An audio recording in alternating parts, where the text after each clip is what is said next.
On August 2, 1962, the FBI intercepted a phone call. Marilyn Monroe said, "They're not going to silence me."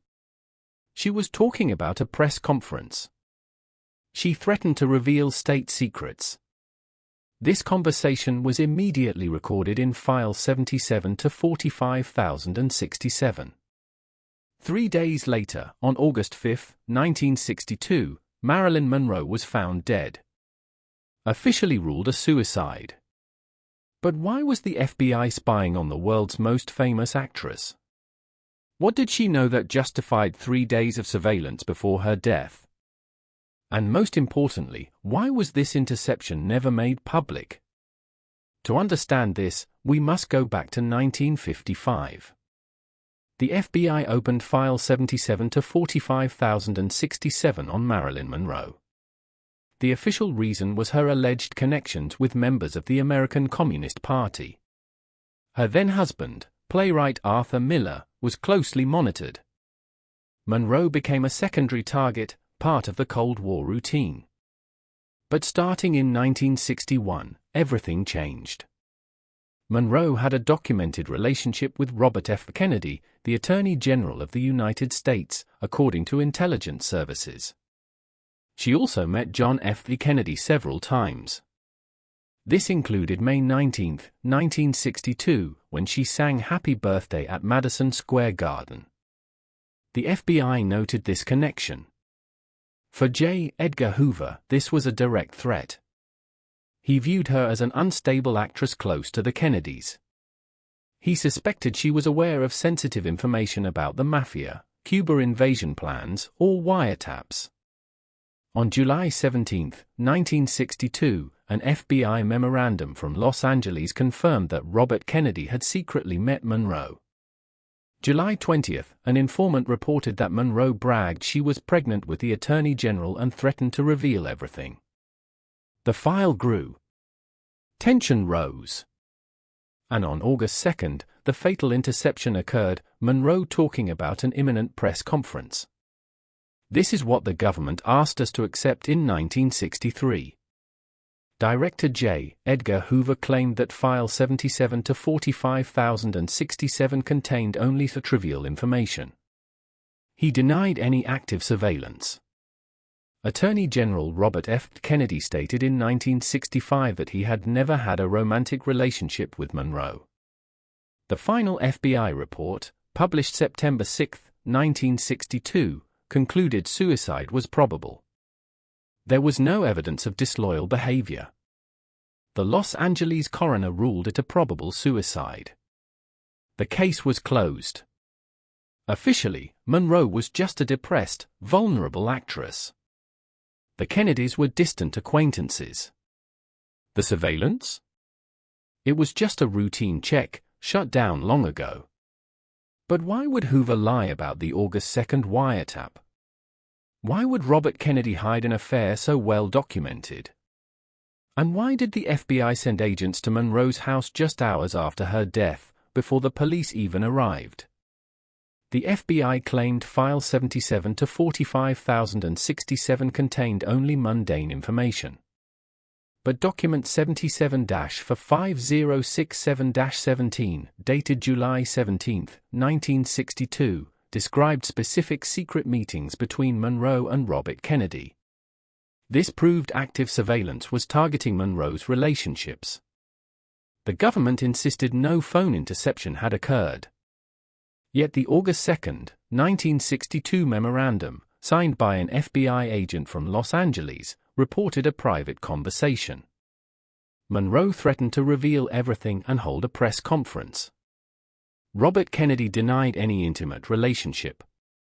But an informant report from July 20, 1962, stated that Monroe bragged she was pregnant with him. Finally, the final FBI report on her death, September 6, 1962, admitted some leads had not been pursued due to lack of local demand. An anomaly, as federal agents had already been dispatched to her house on August 5.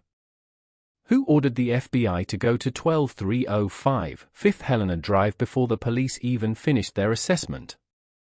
And most importantly, What did Monroe fear she might reveal? The archives speak. FBI File 77 to 45067, opened in 1955, contains 150 pages. Less than 80 of these pages are legible. On July 17, 1962, Memorandum 77-5067-17 from Los Angeles describes the secret meetings between Monroe and Robert Kennedy. On July 20, an informant report, 77-5067-21, states that Monroe bragged she was pregnant with the Attorney General. She threatened to reveal everything if pushed. On August 2, a telephone wiretap memorandum details Monroe stating, "They are not going to silence me," and discussing an imminent press conference. The document notes the date, the time, and the agent who transcribed the call. On August 5, hours after her death, FBI agents arrived at 12305 5th Helena Drive. They seized documents and interrogated the entourage. On September 6, the final FBI report states, no evidence of crime, but several leads were not pursued due to lack of local demand. The Los Angeles coroner found a nembutal level of 8 milligrams in her blood. This was 4 times the lethal dose. The gastric concentration suggested massive ingestion, with no signs of a struggle. The actress Jean Carmen testified in 1992. In early August, Monroe told her she was going to reveal the links between Kennedy and the Mafia. The presumed ex-husband, Robert Slatzer, swore under oath the existence of a diary containing state secrets, a diary that vanished. Within File 77 to 45067, more than 50 pages remain entirely blacked out. The FBI claimed this was for national security. But who was being protected? And what was being silenced? Monroe knew too much. The Kennedys led a parallel war against organized crime. The CIA financed anti-Castro operations through Mafia channels. She accessed the private conversations of Robert Kennedy. She heard the names of James Hoffa, Sam Giancana, and destabilization operations. She threatened to expose it all. The August 2 memorandum confirms her intention for a press conference. Hoover, aware of the syndicate investigations, saw the danger. If Monroe spoke, she could expose the unspoken agreements between the FBI, the Mafia, and certain branches of the CIA. Then, 3 days later, she died. Overdose. There is no trace of forced entry. There is no defense. But the nembutal level in her stomach is incompatible with voluntary ingestion of that quantity without losing consciousness. The coroner's report itself notes the absence of justification. Yet, no further investigation occurred. Why? Because Hoover had already concluded. And because the official version suited everyone. This is not the first time the FBI buried a troublesome file to protect political interests. Other files, involving public figures, suffered the same fate in the years that followed. Monroe's diary was never found. And no one asked why.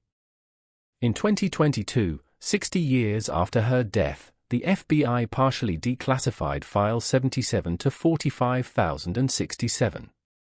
But half the pages remain blacked out, citing national security. Historians continually file Freedom of Information Act requests to obtain the full version. In 2025, the release of JFK archives delivered documents mentioning Monroe in the context of counterespionage and anti-Castro operations. Some CIA memos reference a source close to the Attorney General, without naming him. Requests for full declassification of the Monroe file still meet the same argument, protecting sources and methods. But those same arguments were used to conceal much larger programs. Questions persist. Why remains the name of the agent who intercepted the August 2 call redacted? And why did the FBI classify certain information under a secrecy level reserved for foreign intelligence operations? The answers may exist in the pages we will not see until 2032. The FBI watched Marilyn Monroe because she knew. She knew what the Kennedys and their allies sought to hide. She threatened to reveal it. 3 days later, she died. Hoover denied it. Robert Kennedy denied it. The archives prove these denials are false. But the archives do not tell the whole story. The blacked-out pages still conceal orders, decisions, and names. We will never know what she was about to say.